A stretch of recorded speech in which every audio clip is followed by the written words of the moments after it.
In a land west of the Niger, a land of rivers and forest clearings, where trade bristles, chiefs maintain tribute systems, and European steamers glide upriver with new ambitions. Here, west of the Niger, the people of Anioma in Western Igboland saw their world shift under colonial boots. Without a centralized kingdom, without one monarch to face the conquest, they fought generation after generation. This is the story of the Ekumeku resistance.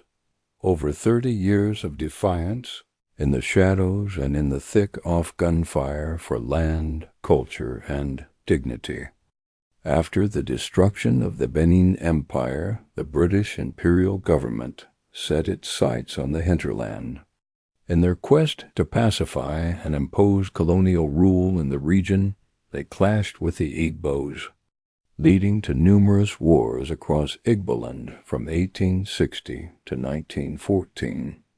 Yet among all these struggles, one name echoed with fierce defiance: the Ekumeku Movement, a storm born in the heart of the Asaba region. Many believed the Ekumeku War was simply a reaction to British rule, to their reckless interference and unjust administration.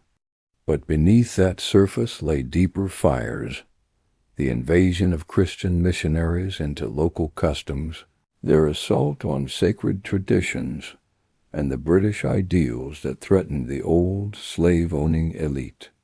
All these forces collided, sparking a movement that would shake an empire. When the British first arrived at the lower Niger in the 1800s, Abo stood proud, the strongest military power in the region. They ruled the trade routes, upheld order, and kept the peace. Their wealth flowed from the slave trade, palm oil, and provisions that sustained a vast economy attracting foreign interest. At first, the European explorers and missionaries like Mungo Park claimed they came to liberate, to civilize the so-called savages, to end human sacrifice and the slave trade. But this was no mission of mercy. They had long known of the wealth that slept beneath the Niger waters. It was the age of the Industrial Revolution. Europe's hunger for raw materials, cotton, palm oil, was insatiable. Sourcing from the Americas had grown too costly. Africa became the new prize, its lands a field of profit. The chiefs of the Niger welcomed trade, but demanded tolls and tributes, as their ancestors had done since time immemorial. The Europeans, cunning as they were, tried to bypass tradition with so-called gifts. They called it a cheap substitute for respect. The chiefs refused. They insisted on proper tribute, enforcing it through the power of custom. At first, the Europeans obeyed. But the death of Obiosai, the ruler of Abo, changed everything. The struggle for succession weakened the once mighty kingdom. The Europeans saw their chance end. They stopped paying tolls. After 10 long years of civil war, a new Obi ascended the throne. The new Obi of Abo broke the old agreement that forbade slave trading.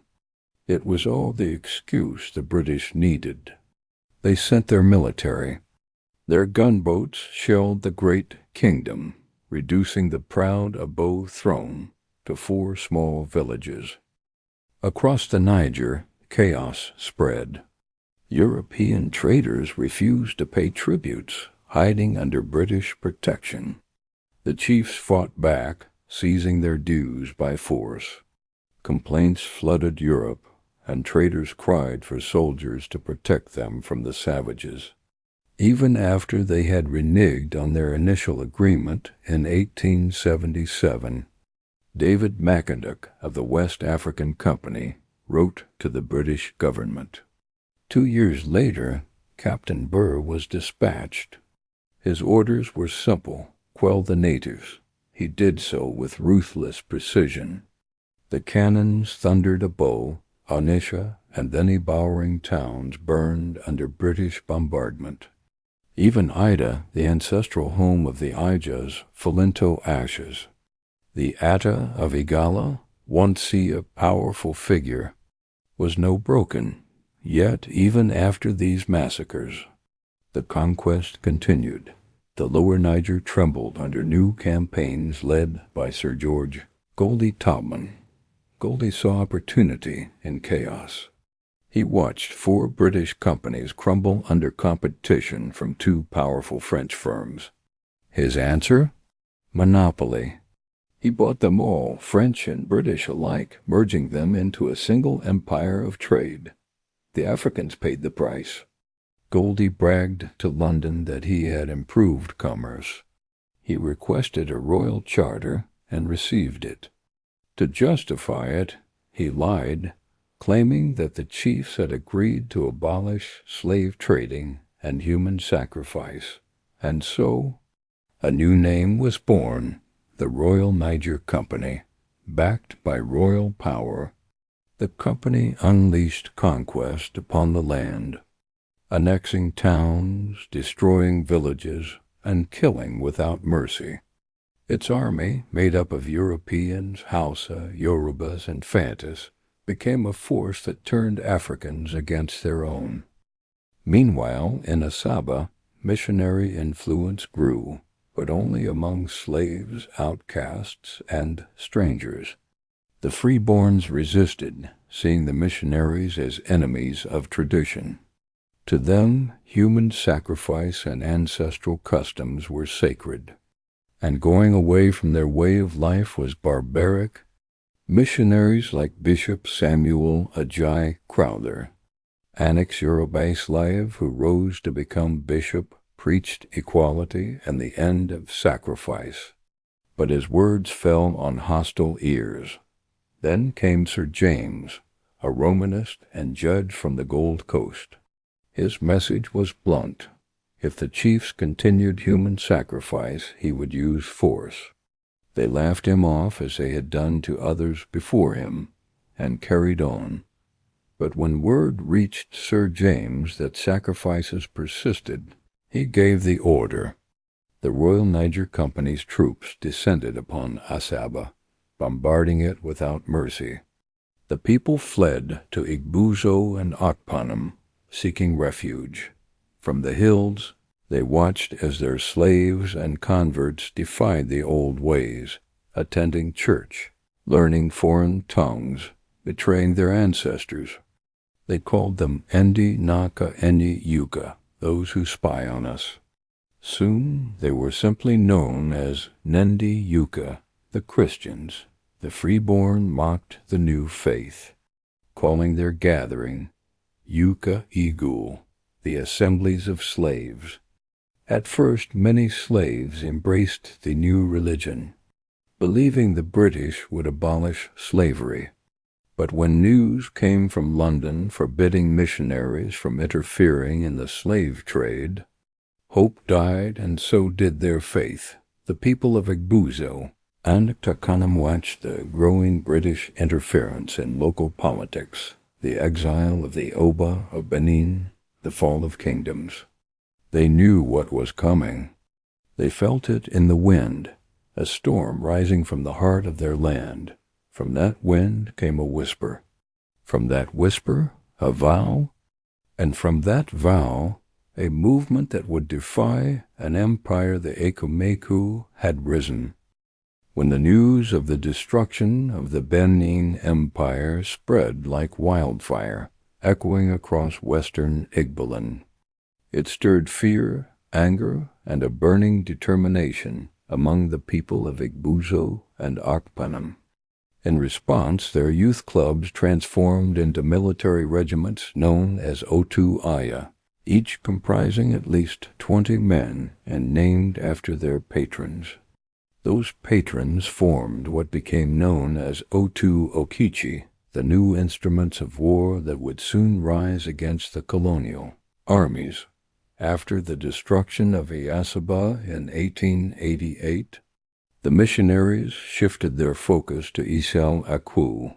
Father Carlos Zappa journeyed into the town, expecting warm hospitality like those before him.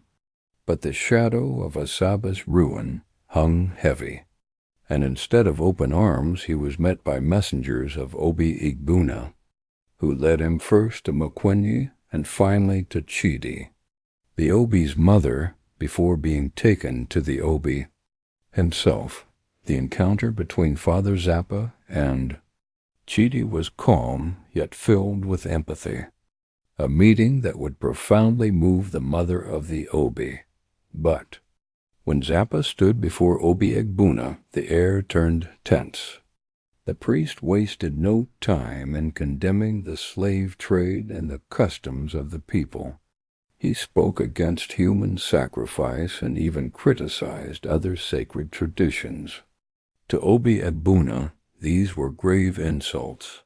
Angered by Zappa's words, the Obi warned him sternly to desist from mocking the way of his people, for he had no right to condemn what he did not understand.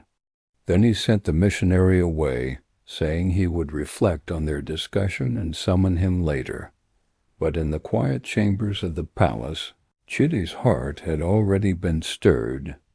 Deeply touched by Zappa's compassion and conviction, she persuaded her son to listen to the priest's message. Bound by love and respect for his mother, Obi Igbuna relented. Word was sent to Father Zappa to return.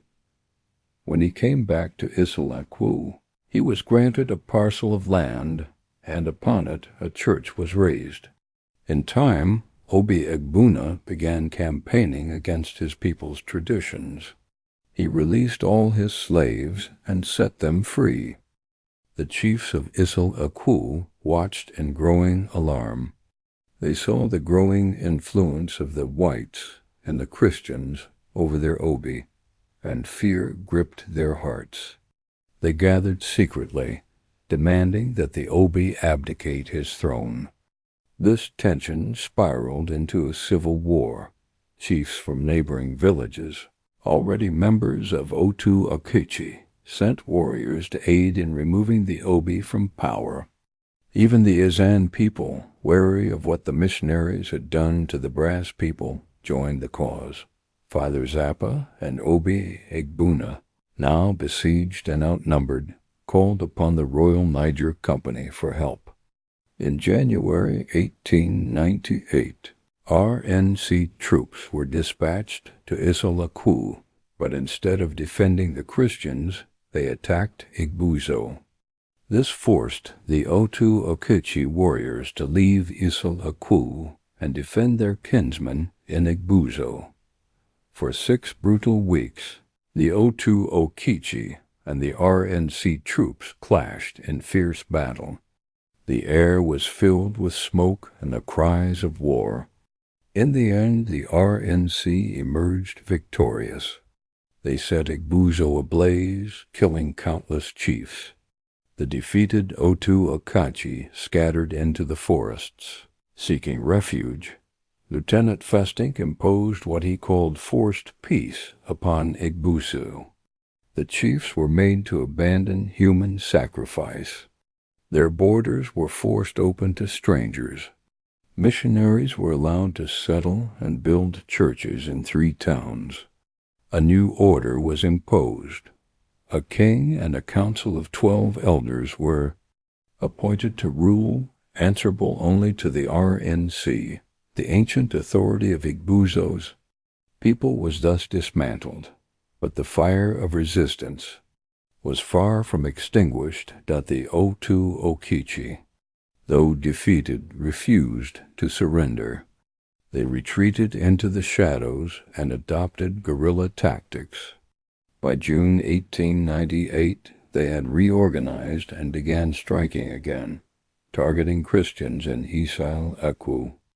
By August, RNC soldiers captured some Otu Ochichi chiefs and imprisoned them in Asaba. Outraged, the warriors, now led by Danku Isusu, launched attacks on the Catholic mission in Illa as a warning. The missionaries fled and reported to the RNC, which immediately sent more troops. The presence of the RNC enraged Dunku Isusu and his men even further. They destroyed the Catholic mission entirely. News of the destruction spread rapidly, casting fear into Christian communities across Western Igboland. Father Zappa, alarmed, pleaded for protection. He requested that troops be sent to Ekumeku to rescue Father Fifither, Rousselet, and other Christians trapped inside the mission compound. When the soldiers arrived, they found no harm had come to the priests. They gathered them and began the journey back to Asaba. But the Otu Okachi were waiting. Having learned of the troops' route, they set fires, felled trees across the paths, and ambushed the returning soldiers. Some were injured, forcing the group to retreat back into the mission house. Soon, reinforcements from neighboring tribes arrived to join the Otu Okachi in their campaign to liberate Western Igboland. Within weeks, nearly all of Western Igboland was under their control, except for 4 states. Inside the besieged mission, the RNC troops dared not step outside. They knew their advanced rifles gave them the edge, but the Otu Ochichi's cunning made open combat dangerous. Days passed, and when no word came from Father Rousselet or the soldiers, the RNC sent reinforcements. When the new troops reached Ekumeku, they met fierce resistance. The battle was long and brutal. Eventually, the Otu Ochichi were overpowered, and Father Rousselet and the others were rescued. Heavy fines were imposed on villages that had joined the fight, though these were later abandoned due to the difficulty of enforcing them. News of these events reached the British imperial government. Doubt spread about the Royal Niger Company's ability to govern or subdue Western Igboland. Soon after, the royal charter of the RNC was revoked, ending their control of the region, and though the Otu Ochichi had lost the battle, history remembered them as the true victors, for their defiance ended the reign of the Royal Niger Company in Western Igboland. Thank you for joining me on this journey of African history, philosophy, and mythology. If you enjoyed this video, don't forget to like, comment, share, and subscribe for more videos on African history, philosophy, and mythology.